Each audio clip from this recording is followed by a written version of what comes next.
normally do. Not because I say everything else what you do is wrong, but you want to have a chance that new feeling when you just had yesterday and today, that this is getting a little clearer before you go home, that you can also then at home practice that more.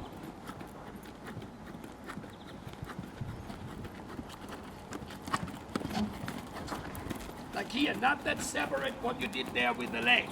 When you want to do that part with the leg, if you feel you have to push them over, go into the sitting, do the whole sequence.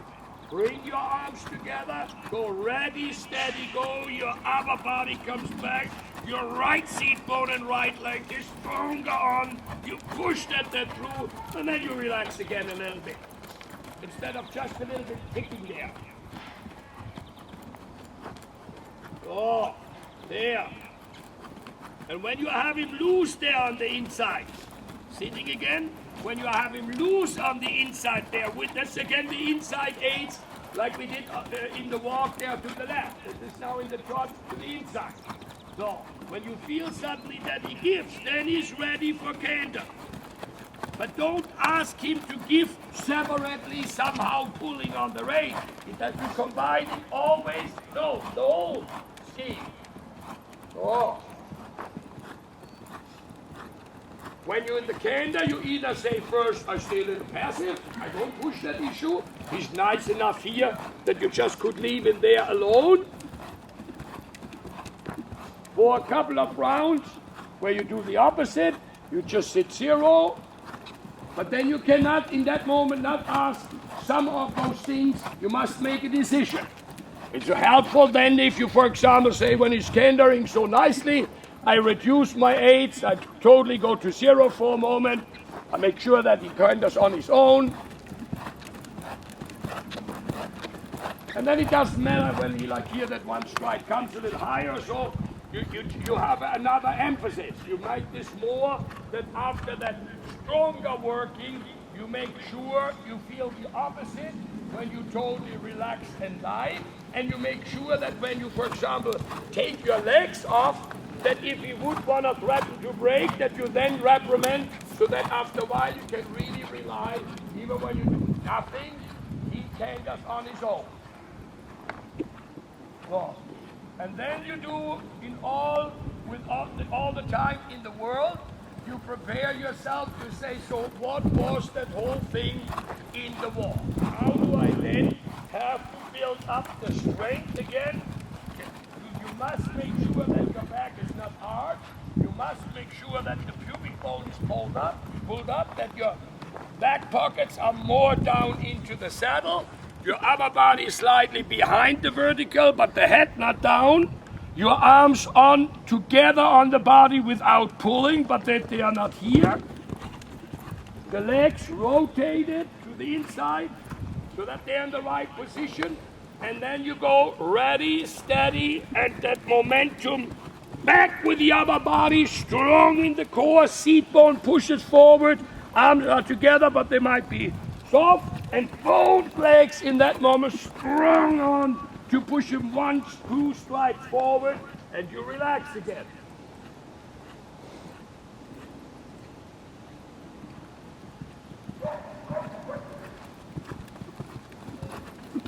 And that pushing forward is not that the tempo gets freer.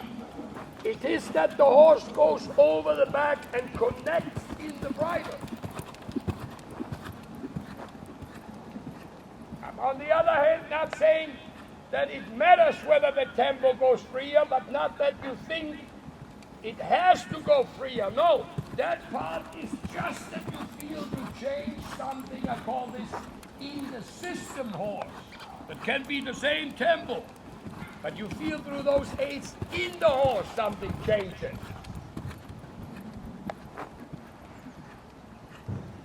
And when you have done it several times, for the sake of the correctness of that aid, then you sit smooth and supple again.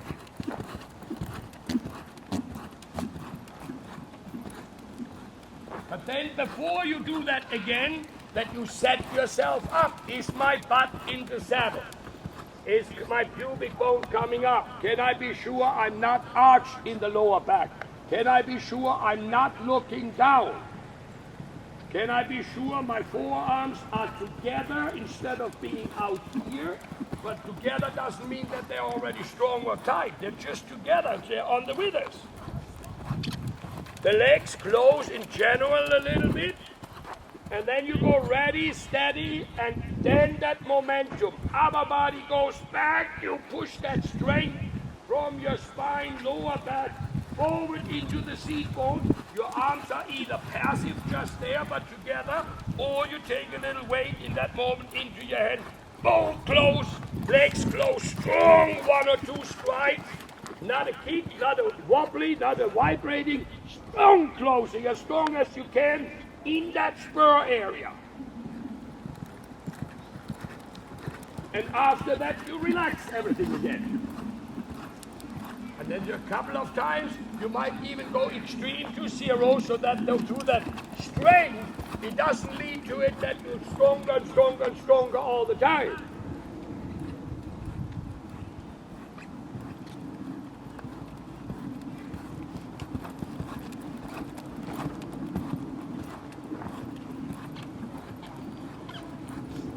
And that set of 8s should be from now on always that same set of 8.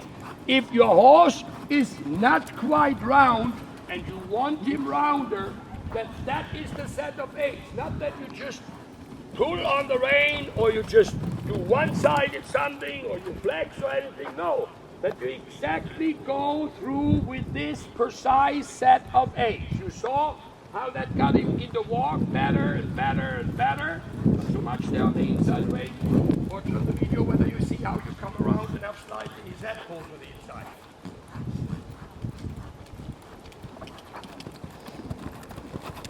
When he's round and suddenly comes a little bit up, again, like a reflex. See whether you immediately react that way or whether you just do something with the arm or so, or whether you just kick him or so. And it should be that whole set of 8. That's why I took so much time to practice that in the walk.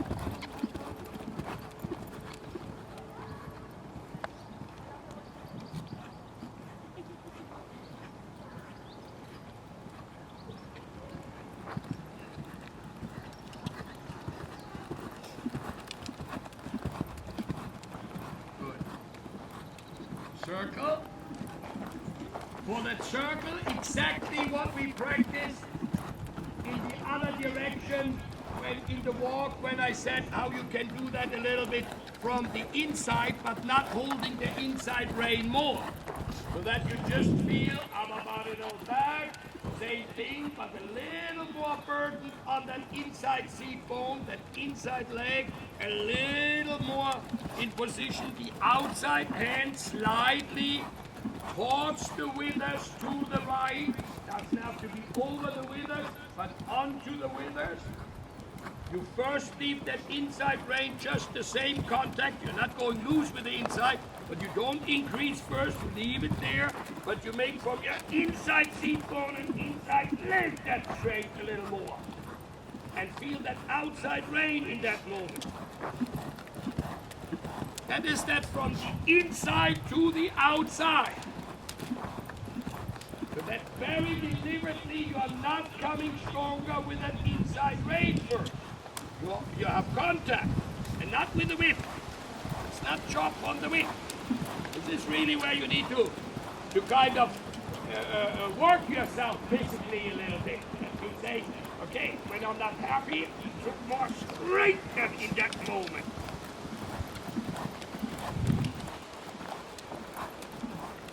And then when you have done it several times, that you feel that how that outside rein is there towards the wither, not strong. You don't want to pull strong and he goes against it, but just the right support, driving it from the inside seat bone and leg onto that outside hand. When you feel that is good, when you see later on the video you're not pulling in the head to the inside, then you can add a tiny little bit, and you add a tiny little bit that right rein more to say in that moment, come on, yield a little bit. But the outside rein still must keep that same contact. And you must still have the feeling that yielding in front will get in the first place from your inside seat on the leg. Oh. And every time you would feel he says yes and yields, you relax again a little bit.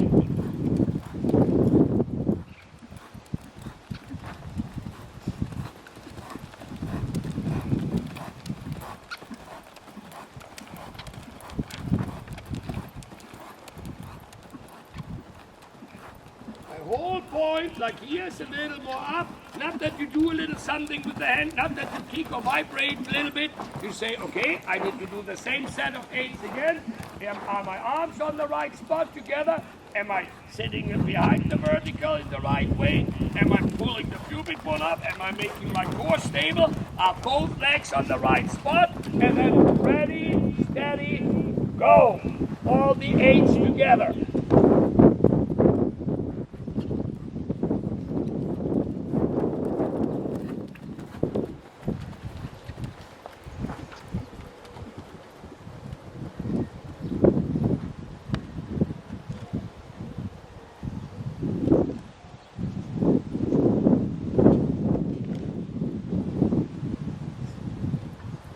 So, and the same thing, not different for the downward transition. The only difference is that instead of pushing it forward, you do the same setup. But instead of pushing it with the seat, having the feeling you slide forward on that chair, you just feel from your belly, you hold it down, you press your tailbone when you're more flat with your butt in the saddle. You press that tailbone more down through the belly. You hold that group down with the seat for the downward transition. The arms must be not in the air. They must be on your body and the hands must be together. So, hands together. And then in the trot, ready, steady, and push him forward with seat and leg while those hands are together.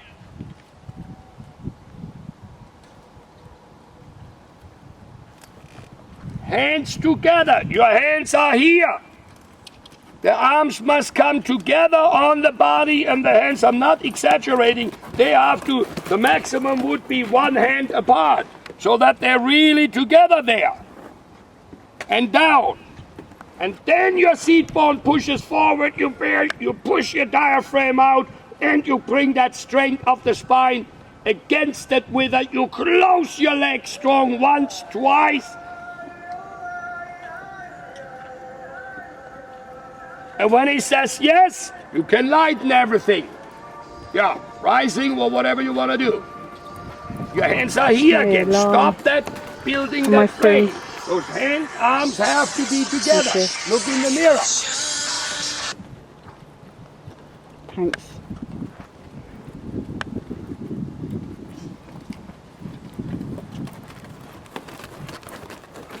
Anytime you want him rounder, don't allow yourself that you just pull a little bit or do something. Go through the same procedure. Say then in that moment, okay, I have to go sitting. You sit down. You go through the same procedure. That he says, yes, ma'am, again. And then you can, whatever you want to do. You can rise. You can sit wobbly or whatever you want to do.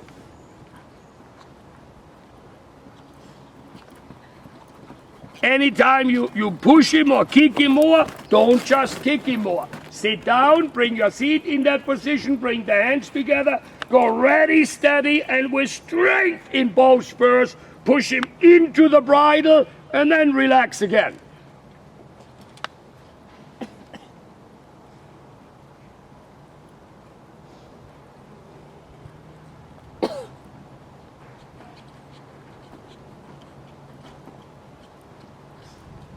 That any situation, anything you do in front, besides giving, but anything you do in front, you ride it that way from behind onto that hand. Instead of just doing something a little bit in front and a little kicking or something like that.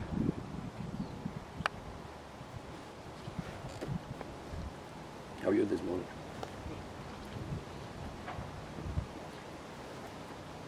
Good so. Oh yeah.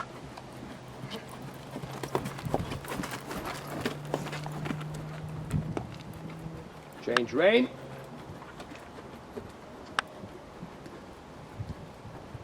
Even in the change of rein, you might say, oh, for safety, I sit for a moment down, I bring my forearms together, I set myself up, ready, steady, go. You push him into that new outside rein. He says yes, and you can do again what you want to. He says no, you set yourself up again, and you push him again in. Your hands are too far apart. Huh? You need. See what you do there. Your right hand goes to the outside. That's not what you should do. That is the same situation. When you feel you want to bring your outside hand to the outside, then that means he's not listening to the inside seat bone. Then exactly for that, you need to do that whole sequence. You go down sitting, you anchor your right hand on the withers instead of leading it to the outside. You put your right seat on the right leg on. You go ready, steady, go. You come behind the vertical. You push inside seat bone, inside leg stronger onto the outside hand. And just instead of just leading the outside hand to the outside, that doesn't do a damn thing. That does a damn thing, a wrong thing.